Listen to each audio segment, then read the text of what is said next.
আসসালামু আলাইকুম। Freelancer income BD পক্ষ থেকে আপনাকে জানাই আন্তরিক শুভেচ্ছা ও অভিনন্দন। আজকে আমরা যে টুলটার সাথে পরিচিত হব সেটা হচ্ছে গ্রেডিয়েন্ট টুল। যেমন আমরা যদি এখান থেকে একটু সিলেকশন করি, দেখেন এখানে একটা সুন্দর করে রেক্ট্যাঙ্গেল টুল নিলাম। এখন যদি আমি এই রেক্ট্যাঙ্গেল টুলের এই পাশে একটা কালার, এই পাশে একটা কালার এবং দুইটার মধ্যে একটা ম্যাচিং করতে চাই, ওটাকে বলা হবে গ্রেডিয়েন্ট। যদি আমি এক্সাম্পল হিসাবে এটাকে দেখাইতে পারি, সরি এটা না, আমি যদি এতে একটু সার্চ করি গ্রেডিয়েন্ট কালার, যেমন আমি এখান থেকে গ্রেডিয়েন্ট কালার লিখে সার্চ করলাম এবং একটা ইমেজটা কপি করে নিলাম। দেখেন এই যে এটাকে নর্মালি বলতে পারেন গ্রেডিয়েন্ট কালার। তো এই গ্রেডিয়েন্ট কালারটা আপনি কিভাবে অ্যাড করবেন সেই বিষয়টা একটু দেখাচ্ছি। প্রথমত দেখেন এখানে যে অপশনটা রয়েছে, তো এখানে একটা অপশন রয়েছে, এটাতে আমরা গ্রেডিয়েন্ট টুল বলা হয়। এটা এইভাবে মূলত কাজ করে, কারণ এখান থেকে এই বিষয়টা আমি দেখাচ্ছি না। গ্রেডিয়েন্ট টুলের ব্যাপারটাতে একটু যাব। তো গ্রেডিয়েন্ট কালারটা অ্যাড করার জন্য এটা সিলেকশন করে নিচে দেখেন একটা অপশন রয়েছে এখানে গ্রেডিয়েন্ট, এটার উপর ক্লিক করে এই যে এখানে একটা এরকম টুল চলে আসবে, এরকম একটা বার চলে আসবে। তো এখান থেকে আপনি প্রথমটার উপর একটা ডাবল ক্লিক করলেন, করার পর আপনি এইখান থেকে যেটা করবেন এই অপশানে ক্লিক করে RGB অথবা CMYK কে কালার দিবেন। আপনি যদি প্রিন্ট ম্যাটেরিয়ালের জন্য দেন তাহলে অবশ্যই এখান থেকে CMYK কে কালার দিয়ে দিবেন। দেন এখন যেটা করবেন দেখেন এখান থেকে আমি যদি এই কালারটা পিক করি, ঠিক এরকম কালার আপনি নর্মালি পিক করতে পারবেন। প্রথমত এই কালারটা দিলাম, হয়ে গেল। দেন এটার উপর ডাবল ক্লিক করে এখান থেকে আমরা CMYK কালার দিব। এখান থেকে হয়তো আমরা যদি চাই এটা রেড কালার দিতে পারি, বা আপনি আপনার মতো যে কালারটা দিতে চান ইচ্ছা করলে দিতে পারবেন। দেখেন এখন কিন্তু এটা সুন্দর করে হয়ে গেছে, এটা কিন্তু হয়ে গেছে। যাই হোক, এখন প্রশ্ন হচ্ছে আমরা কিন্তু এটা একটা কাস্টমলি তৈরি করলাম, এখন যদি চাই নতুন করে এটার মতো একটা তৈরি করতে কিভাবে করব সেটা সম্ভব। যেমন আমি এখান থেকে একটা টুল নিলাম, টুলটা নেওয়ার পর এটার সাথে মিল রেখে হয়ে গেছে। ফার্স্ট অফ অল যেটা করতে হবে, আমরা এখান থেকে যদি দেখেন এখন গ্রেডিয়েন্ট কিন্তু টুলটা চলে গেছে, গ্রেডিয়েন্টের যে অপশন টুলটা চলে গেছে। এখন আমরা এটা কোথায় পাবো? উইন্ডোতে যাব। উইন্ডোতে যাওয়ার পর দেখবেন আমাদের এখানে একটা অপশন থাকবে গ্রেডিয়েন্ট, এই যে গ্রেডিয়েন্ট, বা কন্ট্রোল F9 ক্লিক করলে এই গ্রেডিয়েন্ট চলে আসবে। দেন এই যে এখান থেকে এটা আমি এখানে নিলাম। প্রথমত আমরা যেটা করব, আমি এখান থেকে ছোট একটা টুল নেই,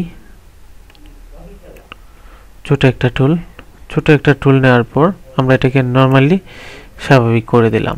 দেওয়ার পর আমরা এখান থেকে এটা সিলেকশন থাকা অবস্থায় এই কালারটা একটু নিলাম, হয়ে গেল।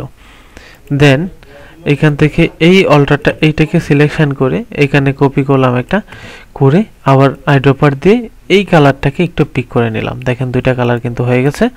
এখন আমরা যেটা করব, আমি যদি এইটার উপর একটা ক্লিক করে প্রথমত এই পাশটায় ক্লিক করে আমরা কি করতে চাচ্ছি, কালার পিক করতে চাচ্ছি। এটার জন্য আইড্রপার টুলটা নিয়ে প্রথমত এইখানটায় এই কালারটা পিক করব। এই যে এই কালারটা হয়ে গেছে, হয়ে গেল। দেন এখন যেটা করব, সরি প্রথমত এটা দিলাম। এখন যেটা করব, গ্রেডিয়েন্ট, আচ্ছা এটার জন্য আমাদের একটু কাস্টমলি করতে হবে। সেটার জন্য আমাদের যে এই যে কালারটা নিয়েছি, এই কালারটা একটা কোডটা আমাদের জানতে হবে। সাপোজ আমি এটাকে একটু বাদ দিয়ে দিলাম, এটাকে অফ করে দিলাম। এখন এটা মনে করেন আমি কালার কোডটা একটু জানতে চাচ্ছি। এই কালার কোডটা আমাকে কি করতে হবে, একটু কপি করে নিয়ে আমি কপি করে নিলাম। দেন আমি এখান থেকে এই কালার কোডটাকে একটু পেস্ট করে নিলাম। জাস্ট এক্সাম্পল, এই কালার কোডটা আমি এখান থেকে একটু নিয়ে নিলাম। অ্যান্ড এটা সিলেকশন করে এই কালার কোডটা আমাকে একটু কি করতে হবে, সংগ্রহ করতে হবে। কন্ট্রোল C ওকে ক্লিক করে এখান থেকে আমি এটার কালার কোডটাও একটু এখান থেকে সাপোজ সংগ্রহ করে নিলাম। দেখেন এটা হচ্ছে দুইটা কালার কোড, নর্মালি দুইটা কালার কোড। আচ্ছা এই কালার কোডটা প্রথমত কপি করলাম। দেন এখন যেটা করব, আমরা এই গ্রেডিয়েন্টের এখান থেকে আবার উইন্ডো থেকে গ্রেডিয়েন্টে যাব। গ্রেডিয়েন্টে যাওয়ার পর এই যে অংশটা এখান থেকে ডাবল ক্লিক করব। করার পর এখান থেকে আমরা এখানে কি করব, কালার কোডটা পিক করব। এই যে দেখেন RGB করলাম, RGB করে কন্ট্রোল A দিয়ে এই যে আমাদের যে কালার কোডটা নিয়েছিলাম এটা পিক করে দিলাম। এখন একটু দেখি, দেখেন এটা হয়ে গেছে। ও আমরা প্রথমত এই কালার কোডটা পিক করে ফেলেছি, আচ্ছা সমস্যা নাই। দেন এই পাশে কি করব, এইটা পিক করব। আচ্ছা এটার যে কালার কোডটা আছে এটা যদি আমি একটু এখান থেকে দেই, কন্ট্রোল এ কন্ট্রোল কপি করলাম, জাস্ট করে এখান থেকে এটার উপর ক্লিক করে এই পাশে আমরা এই কালার কোডটা কি করব একটু দিয়ে দেব। এখান থেকে আমরা দিলাম 8GB। দেন এখান থেকে কালার কোড কন্ট্রোল এ কন্ট্রোল বি, দেন হয়ে গেছে। আমরা এই পাশটা একটু দেখি, দেখেন এটা কিন্তু এটার সাথে মিলে গেছে, বাট এটা ছিল এইভাবে, ওইটা ছিল ওই পাশে। এখন আমরা এটাকে একটু ডিপ বা হাই করতে পারি। এটাকে যদি আমি একটু হালকা এপিট ওপিট করে দিই, এটাও করে দেওয়া যায়।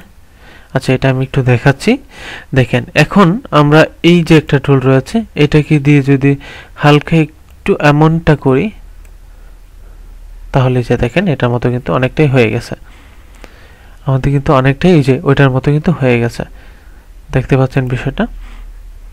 আমি এখন এটাকে নিয়ে হালকা একটু এইভাবে একটু দেখি, সরি এইভাবে না, আমাদের প্রথমত এইভাবেই নিতে হবে, নেওয়ার পর যেটা করতে হবে এইভাবে হালকা একটু দিতে হবে। খুব বেশি হয়ে গেছে, তো আপনি খুব বেশি হয়ে গেলে যেটা করবেন,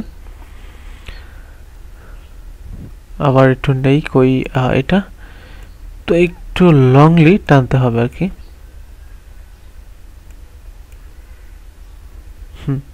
এটা হয়েছে তো একবার। দেন এখন যেটা টানবে একটু লং টান দিতে হবে। আচ্ছা খুব বেশি একটা দূরে নিয়ে গেছে, খুব বেশি একটা দূরে নেওয়া যাবে না, জাস্ট আমি এইখান থেকে এই বরাবর একটু রেখে দিচ্ছি। এখন কিন্তু অনেকটা এটার সাথে মিশে গেছে, দেখেন ঠিক হুবহু এই যে এটার মতো অনেকটাই হয়ে গেছে। তো এইভাবে আপনার এখান থেকে হুবহু এইভাবে গ্রেডিয়েন্টগুলো সেট আপ করে নিতে হবে। তো আশা করি এই গ্রেডিয়েন্টের বিষয়টা আপনি বুঝতে পেরেছেন। তো নেক্সট টিউটোরিয়ালে আমরা অন্য আরেকটি টুল নিয়ে আলোচনা করব। সেই পর্যন্ত ভালো থাকবেন। আসসালামু আলাইকুম।